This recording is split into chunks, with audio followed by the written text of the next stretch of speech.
ఇవాళ తెలంగాణకు అన్యాయాన్ని తలబెడతా ఉన్నారు.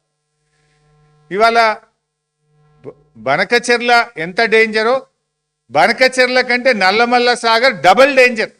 వి విల్ లూజ్ 2.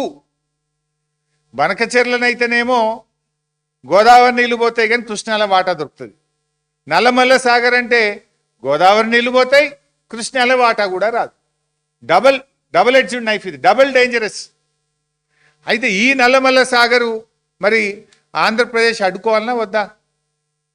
ఇంత జరుగుతుంటే ఈ ప్రభుత్వం ఏం చేస్తుంది? కుంభకర్ణుల్లాగా నిద్రపోతున్నట్టు నటిస్తుందా? తెలిసి కూడా తెలియనట్టు చేస్తుందా?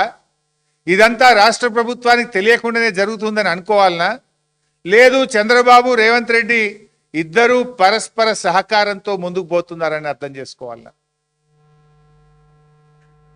ఎందుకంటే ఇంత డేంజర్. పక్కన కర్ణాటక మేల్కొన్నది, మహారాష్ట్ర మేల్కొన్నది, తెలంగాణ ఎందుకు మేల్కొంటలేదు?